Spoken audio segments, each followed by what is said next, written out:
All right, so we are getting into our next unit, which is going to be over volume. And in order to find volume, you need to know what we call, information about what we call a solid figure. So what is a solid? A solid is a three-dimensional shape with height, width, and depth. Okay, so solid is going to be something in 3 dimensions. Area is going to deal with 2-dimensional figures, and solid is going to add just that third dimension of depth. So what we're going to get into first is what we call a polyhedron. So what that is it's just a solid figure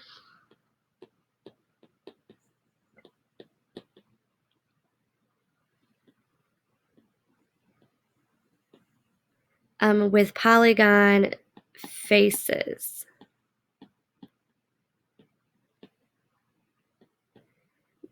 Now, all we mean basically when I say the word faces is like polygon sides. So when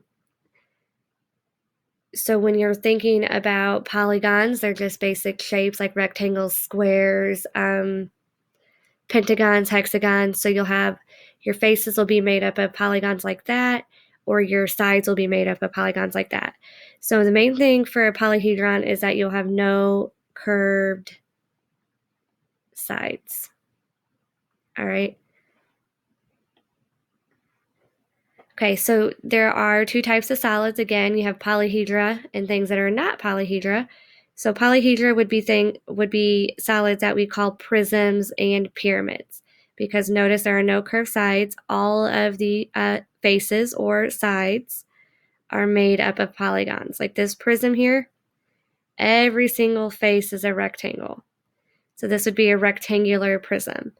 This pyramid, you have a square down here at the bottom, and then everything else is a triangle, and again, no curved sides. So these are pyramids and prisms. Those are examples of polyhedras. And things that are not a polyhedra would be a cylinder, cone, or sphere. So cylinders, you've got these circular bases, and a cone, you've got this circular base, and then sphere, you've just got a round, solid, basically a ball. All right, so we're going to go ahead and start with prism. That's our first type of polyhedra. So a prism is going to be defined as having 2 bases. So prism has 2 bases. Those bases are going to be congruent polygons that are parallel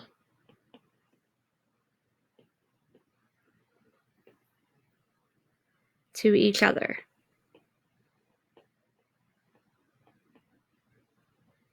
Okay, and then all your other sides or faces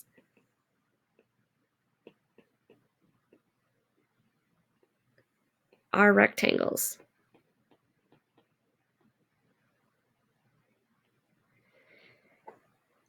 All right, so if you guys look at part A, so it says name the prisms below based off of their bases.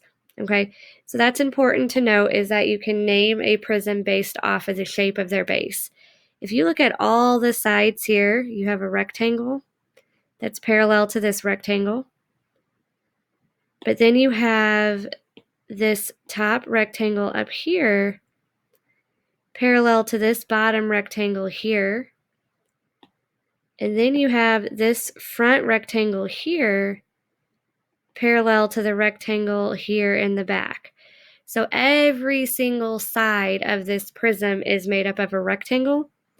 So we're going to classify that or call this a rectangular prism.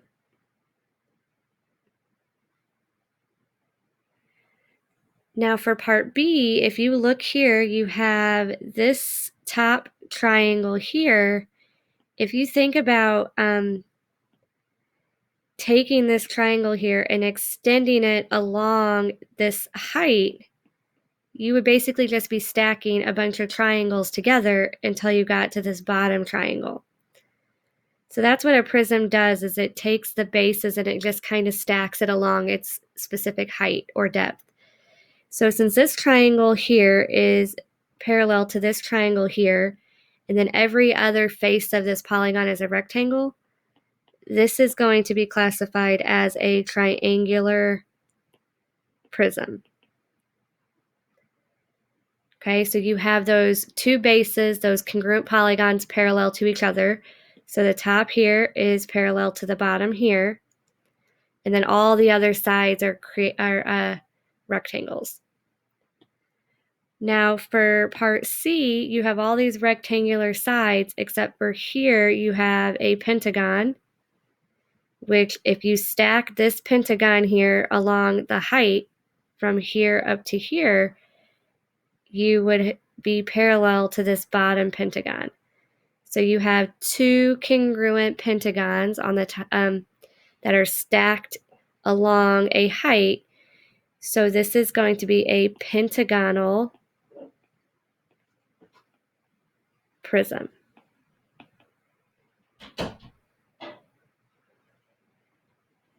All right, so now let's look at the next one here. We'll called a pyramid.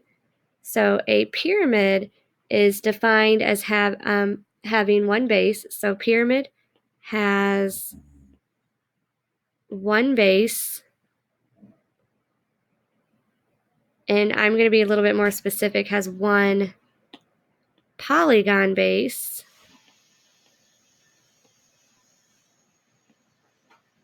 and all other sides or faces are triangles.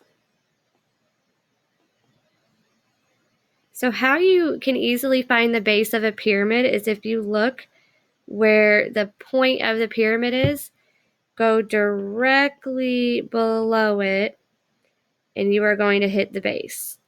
So this pyramid here appears to have a square base. So this would be a square pyramid.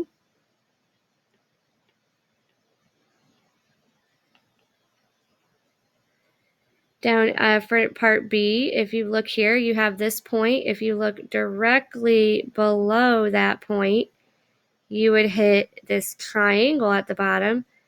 So this is a triangular pyramid.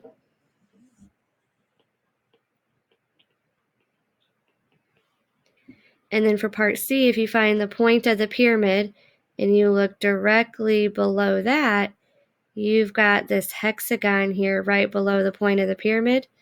So this hexagon here is your base, which means this is a hexagonal pyramid. So the base is going to be what determines the name of the solid. Okay, now what makes naming the solid specifically important is because it's going to indicate what you do in order to find the volume. All right, so the next type of solid you have here is solids that are not polyhedra, so they're going to have rounded sides. So you have a cylinder. Cylinders will have two circular bases.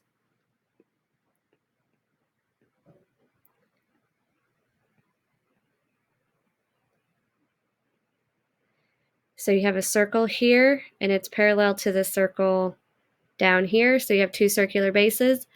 A cone, you will have one circular base. So if you look at the vertex of the cone, you go directly below it, and there is your circular base. Kind of like when you look at the vertex of a pyramid and you go directly below that, there's where your base is. Very similar. All right, and then you have a sphere. So I don't really have a definition for sphere, but a sphere is basically just a solid ball. One thing about a sphere is if you cut a sphere in half, it creates what we call a hemisphere. And then right here in the center of your sphere and your hemisphere, we refer to this as the great circle.